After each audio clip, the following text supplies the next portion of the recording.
tuve la suerte de conocer a Ignacio Paul haciendo la Unreal Connectors en el año 2022 en Image Campus. Profesor, la verdad que de una talla muy grande y la verdad que me encantó conocerlo y haber participado con él. La verdad que es una persona que muy didáctica y que comparte mucho todo el conocimiento que tiene, que es un montón. Y bueno, cuando terminó justamente el Connectors del 2022, estaba justamente empezando a armarse el equipo del Eternauta. Y bueno, Nacho, la verdad que también hicimos buenas migas ahí en la cursada, así que por suerte, bueno, me convocó para su equipo de Unrealistas del Eternauta, y entré primeramente como para Previs y después me quedé integrando también el equipo de Virtual Production y de Virtual Art Department. Y eventualmente también de VFX. Yo soy egresado de Image y lo tuve de profesor a Lucio Anselmi. Y en un momento estaban buscando gente y bueno, Lucio me dijo, ¿te interesa? Y yo le dije que obvio. Y ahora a principios del año pasado me escribe Pablo Acame, que también fue profesor mío, y me pregunta si me interesaba ser parte. Y en ese momento estaba en un hospital con dengue, porque me sentía muy mal y yo le dije que necesitaba un mes porque estaba en otro proyecto muy lindo que no quería dejar. Y en ese momento pensé, lo peor que tener dengue sería perderme esta oportunidad por un mes. Y bueno, por suerte pudieron esperar un mes y salió todo bien y fue muy lindo. La propuesta del Eternauta me llegó de la mano de Ignacio Paul, que es coordinador de Unreal aquí en esta casa, en Image Campus, luego de haber realizado 2 trayectos en el instituto. Por un lado, Virtual Production, y por otro, en el Unreal Connectors, orientado a Storytelling. Y nada, con el paso del tiempo, interiorizándose uno cada vez más con Unreal, con la herramienta misma, surgió la posibilidad de ser parte del BAT, de la mano de Pablo Acame y Nacho Paul.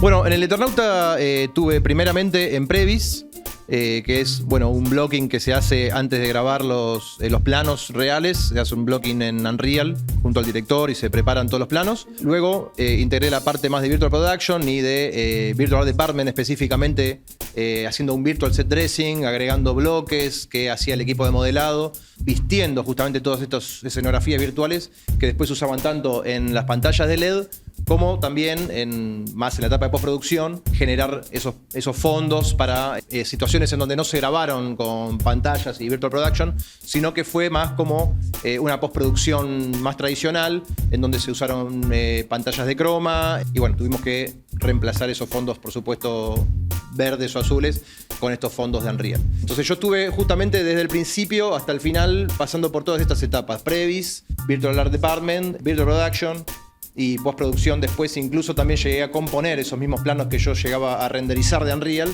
y terminé también haciendo la compo de eso. Así que prácticamente sí estuve en todas las etapas. Bueno, yo fui parte del Virtual Art Department. Al principio teníamos como tarea recrear escenas de Buenos Aires en Unreal. Esto lo hacíamos gracias al tremendo laburo que mandó la gente de fotogrametría. A partir de eso, bueno, veíamos qué cámaras teníamos que llenar de fondo, veíamos qué partes se veía, qué partes no, como para hacerle el trabajo más simple a los de modelado. Y una vez que teníamos ya el escenario armado, pasábamos al feedback con la directora de arte y el director de fotografía, y junto a ellos capaz nos decían, bueno, esto puede ser de este color o podemos agregar tal cosa. Y una vez que terminaba esa etapa, pasábamos a la etapa de render, que era un vaivén con la gente de composición. Y bueno, era un círculo que se repetía con cada uno de los escenarios, que eran bastantes. Bueno, yo una vez que, al momento de ingresar al BAT, las primeras tareas que había realizado era posicionamiento de cámaras y más adelante el trabajo de set dressing, que es vestir el escenario con los elementos que recibimos de cada feedback desde el director o la directora de arte. Así que a lo largo de ese proceso tocábamos desde colocación de cámaras, algún que otro traqueo, también animación de luces en algunos planos particulares para poder tener una integración más real con el footage, esta imagen del rodaje. Y finalmente render también. Entonces hicimos todo un recorrido a lo largo de de construir mediante la fotogrametría, mediante el escaneo de la ciudad de Buenos Aires, con este tinte apocalíptico, con la nieve y todos los elementos destruidos o abandonados, la creación de los encuadres para mostrar esos planos o la visión que tenía Bruno al momento de decidir cómo eran los encuadres, y pasando por agregar o quitar cosas, manipular luces y animarlas y finalmente renderizarlas para poder conseguir el resultado que el proyecto necesitaba. Bueno, yo estuve desde el principio integrando el sector de Previs. Éramos, bueno, en ese momento 2 personas solamente, porque la mayoría de las personas estaban desarrollando justamente todos los escenarios que al mismo tiempo también nosotros estábamos usando para poder hacer Previs. O sea, primeramente, por lo menos, tener en cuenta que el Previs es como una especie de blocking de lo que se va a grabar después. Entonces, era muy importante tener las escenografías virtuales que se iban a usar después en Virtual Production, sobre todo por las dimensiones, las escalas, y contemplando que en Unreal ya directamente se puede hacer, poner las cámaras con el mismo sensor, las mismas lentes que van a usar después por el director de fotografía en rodaje.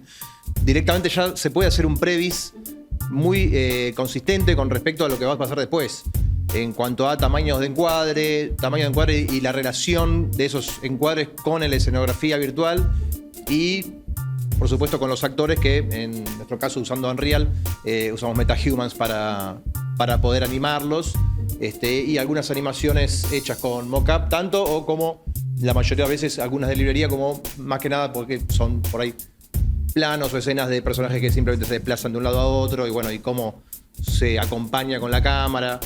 Lo que tenía muy bueno, en particular, de haber trabajado codo a codo con Bruno Stagnaro, es que él venía, se sentaba un rato antes de que empiece la producción, que tenía su tiempo como para dedicarle a este momento, y la mayoría de los planos del primer capítulo tuvieron toda esta instancia de previs. Fue muy bueno trabajar con él al lado porque realmente fue muy satisfactorio después ver la serie y ver que realmente los planos que yo armé en Previs fueron calcados básicamente y son muy consistentes con lo que se hizo en Previs, y realmente ahí uno se da cuenta de que ese trabajo valió la pena hacerlo porque no fue una cosa que después, bueno, se descartó o se hizo otra cosa, y bueno, es impresionante la verdad hoy ver esa secuencia del primer capítulo, sobre todo, que tanto hicimos en Previs y tanto le pasamos lija justamente porque fue una cosa que hicimos varias veces, y ver que quedó exactamente igual a lo que hicimos en Unreal con Bruno en ese momento, bueno, es muy satisfactorio. Bueno, fue un proceso bastante loco en comparación con otros proyectos. Primero que nada porque, bueno, la iluminación que teníamos que hacer ya estaba condicionada por lo que teníamos en video. Y por otro lado, en Unreal siempre se habla esto de, bueno, lo ves en tiempo real, lo que estás viendo es lo que va a quedar final. Y en este caso no, en este caso teníamos que tener en cuenta que esto iba a pasar por un proceso primero de postproducción de capa por capa a los compositores y después va a ir a coloristas. Entonces era bastante distinto, y sobre todo porque teníamos al director de foto al lado y íbamos viendo planos por planos, y él capaz nos decía, bueno, capaz rotá el sol o agregá una luz, y había veces que capaz él quería algo pero no sabía cómo comunicarlo en términos de Unreal, y era un vaivén muy lindo entre el realista y el director de foto, que digamos, le explicábamos, bueno, yo con esto puedo hacer que la niebla vaya desde cámara hacia el fondo, más, menos, con esto puedo hacer subir, bajar el sol, cambiar la atmósfera, y creo que fue, por lo menos en mi parte, un proceso de aprendizaje mutuo, porque bueno, el director de foto aprendió a comunicar lo que quería en términos de Unreal, y bueno, yo aprendí un montón de fotografía, que es algo que me encanta, y la verdad fue algo hermoso y ojalá que se repita. Bueno, en cuanto a la iluminación, cómo lo abordamos desde Unreal, es un reto conseguir un empate entre la imagen real de footage que tenemos de rodaje con lo que estamos construyendo en Unreal. Nuevamente el director de fotografía, como también el director Bruno, nos acompañaba en las decisiones que teníamos que tomar para la construcción de cada plano. Sobre todo al ser escenarios y una historia que se desarrolla en diferentes lugares de la ciudad, cada escenario tenía su clima, su tono. Y fue ahí donde, junto al director de fotografía y mismo Bruno Stagnaro, el director, componíamos, generábamos esos climas para conseguir un empate donde no se note la diferencia entre lo que era real y lo que teníamos generado o producido desde Unreal mismo. Para esto trabajamos mucho con levels de iluminación. Teníamos escenarios donde veíamos a lo largo de varios días un mismo escenario, pero en diferentes condiciones, en diferentes horarios, en diferentes momentos. Y ahí es donde trabajábamos cada uno de estos levels internamente, modificando los valores que necesitábamos para conseguir el efecto que se buscaba para determinado nivel.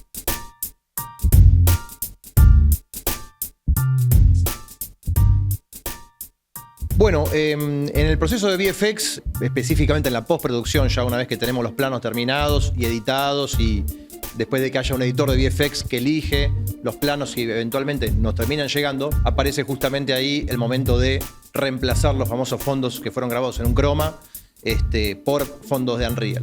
Esto pasaba en varios planos, donde por ahí se grabó en una locación real y se pusieron algunos cromas para extender por ahí una fuga de una calle. Así que bueno, por suerte ya tenemos, en ese momento ya teníamos todo preparado, todos los escenarios de Unreal con sus luces que ya fueron todas diagramadas y pensadas para que coincidan justamente con un plano o una escena. Entonces ya teníamos nuestro level de luces, todo. Entonces llegó el momento de, bueno, todo un workflow que fuimos desarrollando plano por plano que había que hacer, que era básicamente el tracking de la cámara, donde la mayoría de las veces eran cámaras en mano, así que había que hacer un traqueo de cámara y un empate con la cámara del Unreal. Habíamos generado ya un pequeño workflow en donde nos pasamos de distintas aplicaciones como PFTrack, incluso a veces pasando por 3D Max o Maya, hasta llegar a Unreal, en donde ya acomodábamos la escala sobre todo ese tracking al escenario de Unreal y traíamos también un image plate que sería como una especie de plano en donde poníamos el plano original grabado, y con eso en tiempo real, justamente aprovechando las capacidades del Unreal, podíamos ver ya casi en el momento en el Unreal cómo quedaba compuesto ese croma adentro del Unreal. Por supuesto eso no se renderiza con el plano, claramente se trabaja con un plano muy en baja como para mínimamente tener una referencia de cómo se le encuadre y empatar las cámaras.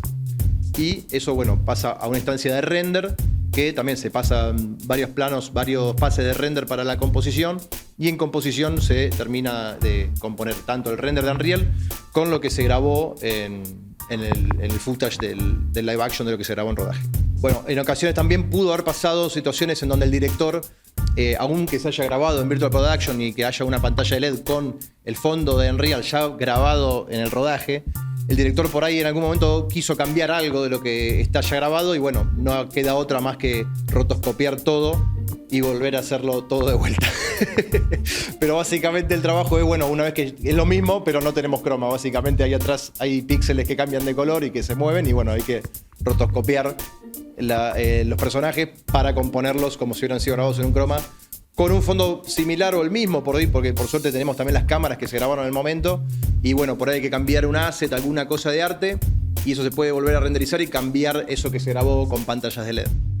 Bueno, había casos que se pedían muchos cambios con respecto a un escenario, que fue lo que nos pasó en la autopista Panamericana, que fue un escenario que se usó mucho en Virtual Production, pero una vez que ya entramos en lo que es post, hubo muchos cambios y tuvimos que reemplazar los planos de Virtual Production por planos de postproducción. En ese caso no teníamos ninguna información de cámaras y era un poco junto al DF y un poco a ojo y a intuición poner la cámara y decir, ok, si veo el plano de Virtual Production y veo mi cámara en Unreal, esto está más o menos en este lente. Y bueno, a partir de ahí recreábamos el plano. Y bueno, obviamente con mucho laburo de la gente de composición que tenía que rotoscopiar en una pantalla que no era verde. Y bueno, lo particular de Panamericana es que también había muchos planos que se habían hecho dentro de un estudio, cuando generalmente nosotros teníamos planos hechos en exterior y teníamos la data de esa locación en 3D. Estaba todo fotogrametriado y decíamos, bueno, si yo en mi plate tengo este objeto, lo único que tengo que hacer en Unreal es matchear mi cámara con este plate en el objeto 3D y yo ya sé que esa va a ser la cámara que va a ir. En este caso no pasó porque, bueno, al ser grabado en un estudio no había nada de lo que agarrarse, entonces fue un trabajo de hablar con la directora de arte y de foto y decir, me gusta esta parte, me gusta que se vea esto. Y nada, se quedó todo muy bien, por suerte. En cuanto a integración de luz que teníamos con el footage de rodaje y lo que estudiamos en Unreal, recuerdo, o sea, es un proceso bastante largo que siempre empieza con el posicionamiento de la cámara. Poniendo la cámara en la posición y con la información que podamos llegar a tener de lente o de altura, de apertura también de la cámara del rodaje del día que se hizo. Trasladamos nosotros esa información a Unreal y tenemos un proceso técnico en el cual usamos la cámara traqueada, pasamos primero por Max, después por Maya para después ponerla en Unreal. Y una vez que tenemos la cámara posicionada, ahí es donde empezamos a jugar en nuestro proyecto. En cuanto a integración, recuerdo que había un plano en el que era todo CGI, salvo los personajes que estaban en el encuadre. Y uno de los retos fue colocar sombras que sean verosímiles con los personajes de footage en un entorno totalmente tridimensional como en Unreal. Y con retos así nos fuimos encontrando a lo largo del proyecto y resolviéndolos, por supuesto, con el director de fotografía y en otros casos también con Bruno. Hay muchos planos así, lo ideal y lo lindo de poder trabajar estos tipos de encuadres que son como efectos invisibles. Lo que buscamos es que no se noten que están ahí. Pero son retos que cuando uno lo ve o ve el resultado, nada, terminamos como re contentos con lo que quedó.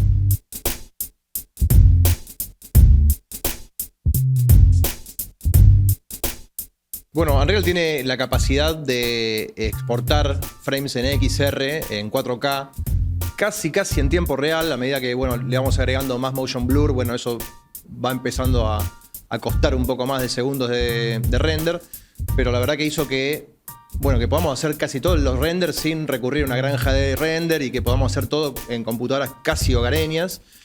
Hogareñas, creo que a esta altura, hoy ya son hogareñas, porque estamos hablando de computadoras de hace 2 años. Así que tirábamos los renders por suerte y salían en cuestión de 8 o 10 minutos, salían unas secuencias de alrededor de 200 frames. Y por suerte también Unreal tiene una capacidad de guardar presets de exports, que está bueno eso porque era consistente, todos nuestros exports eran todos más o menos iguales, porque todos ya directamente en los mismos presets podíamos guardar el lugar donde iban a parar esas secuencias de XR, que teníamos ya por supuesto una estructura que es imposible un proyecto de estas magnitudes hacerlo sin un orden de carpetas y unas cosas que son, que claramente tiene que estar pensado bien desde el principio y después respetado. Así que por suerte esos presets nos ayudaron muchísimo en ese proceso.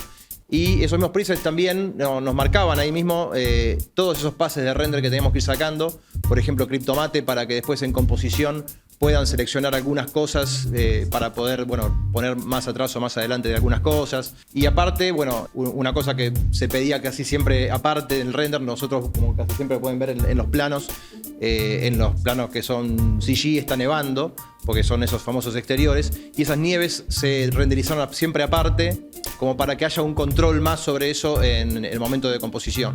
Entonces teníamos que nuestros exports eran estos XR, donde teníamos el color, donde teníamos el Cryptomate, donde teníamos a veces pases de nieve, a veces pases de niebla, que después todo eso se componía en postproducción, cuando ya es, digamos, la post sería esa composición de nuestros renders, digamos.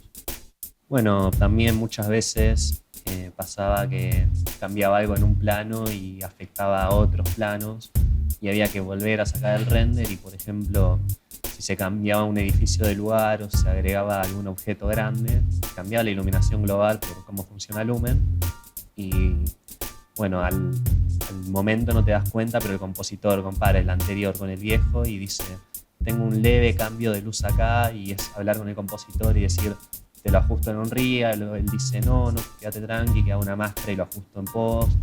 Es ver cuál es la forma más fácil de arreglar todo, que son cosas que pasan por cómo funciona Unreal.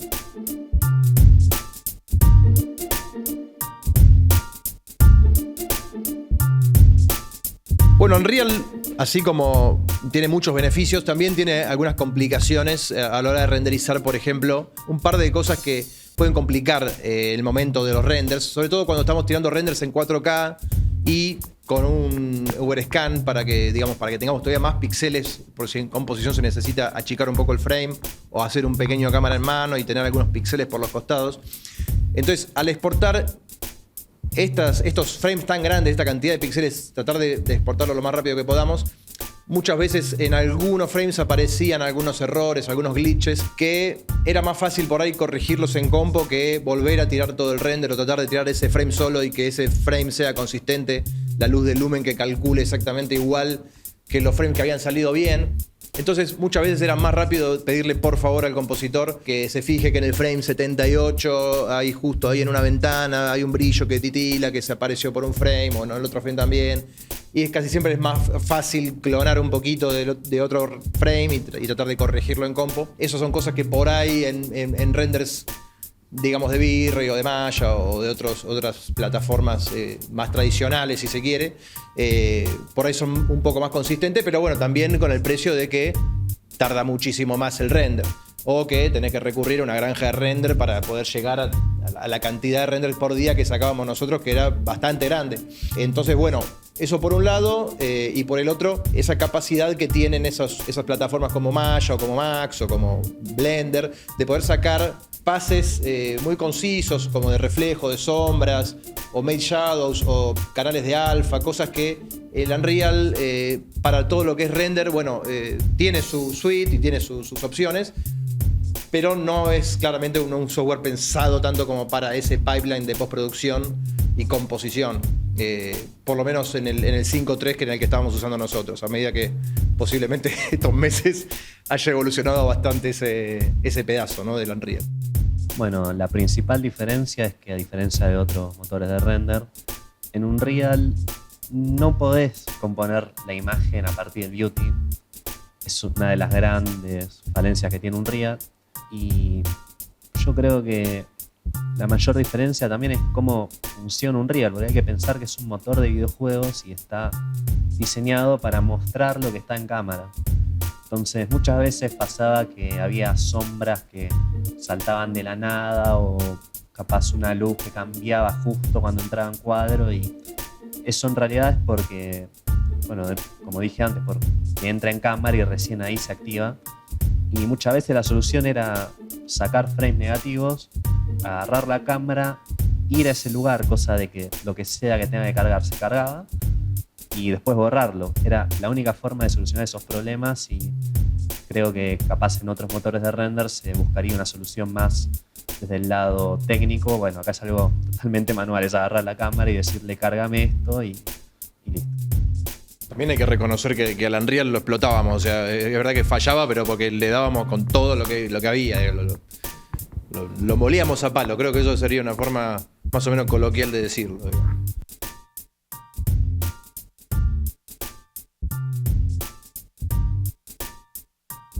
Bueno, la primera recomendación para meterse en el mundo del Unreal es definitivamente, por supuesto, y lo más fácil, bajar el Unreal. Aprovechemos que es un software gratis, que entras y así como entraste lo tenés.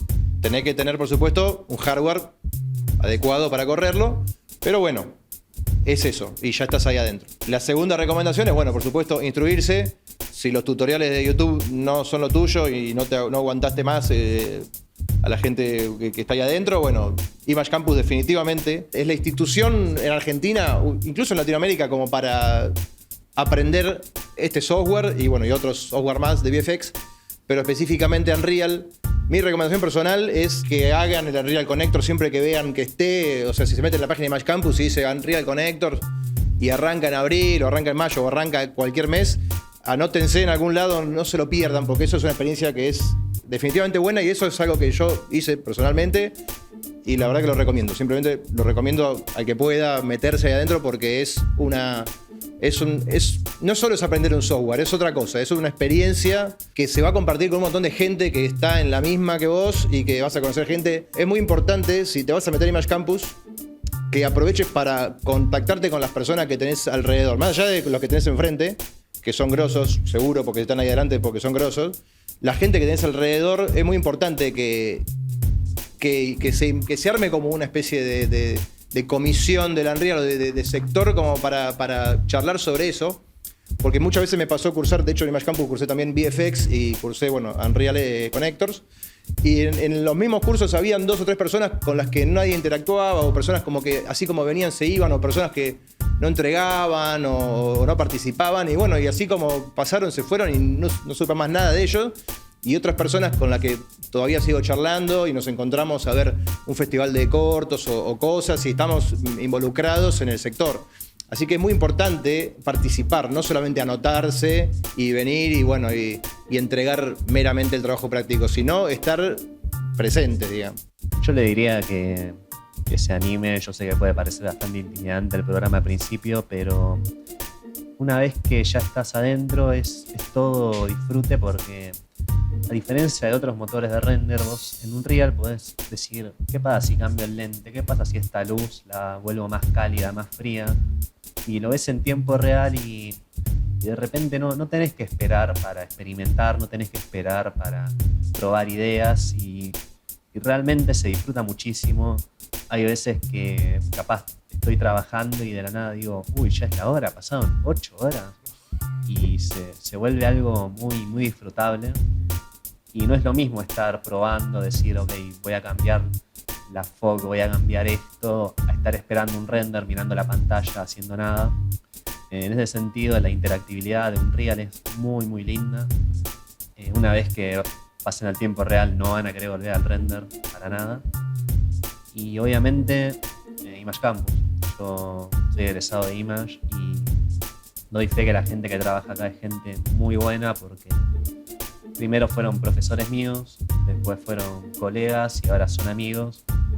Y es gente que realmente quiere lo mejor de cada uno de los alumnos, y gente que siempre está cuando les pedís un consejo, siempre está cuando, incluso si querés hablar de esas dudas que te agarran cuando estás empezando en la industria. Y también Image, porque Image es, yo creo que el centro de Unreal en Latinoamérica. De hecho, me pasó un par de veces que yo le decía a gente, no, yo estudié en Image Campus, y me decía, el Harvard de Unreal. Y yo digo, wow, qué linda fama que tiene Unreal, qué linda fama que tiene Image con Unreal. Y realmente, más allá de si están los mejores o no en esta institución, yo creo que sí, porque, bueno, negamos Buenos Aires. Hay buenas personas acá, creo que eso vale más que cualquier otra cosa. Bueno, primero que nada, animarse. Creo que es el primer paso que uno tendría que dar para poder meterse en este mundo que es fascinante. Y por otro lado, una vez que uno ya empieza a recorrer el programa, el software, a ver las posibilidades que te permite, ya sea que te guste videojuegos, sirve para el lado de videojuegos, o en caso de cinemáticas, también puedes hacer cinemáticas, VFX, integración, como también se hizo en el Eternauta.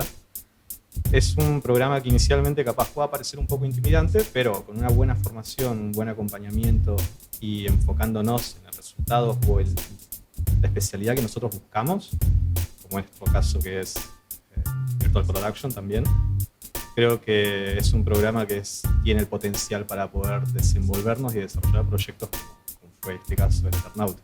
Y finalmente creo que en general animarse. Creo que eso es lo más importante. Animarse, y en esta casa, en Image, de la cual uno también estudió, luego pasó a ser profesor, también uno encuentra que es un ámbito donde se comparte mucho la información, donde es muy generoso con el conocimiento y donde todos compartimos nuestro recorrido en esta especialización y en esta experiencia de haber trabajado con un programa tan versátil como puede ser Unreal. Así que cerrar como ese camino de haber empezado como estudiante en esta casa de estudios y terminar trabajando en un proyecto como este, es como que cierra uno un ciclo en cuanto a su formación, y bueno, habrá que esperar a ver qué otros proyectos siguen más adelante.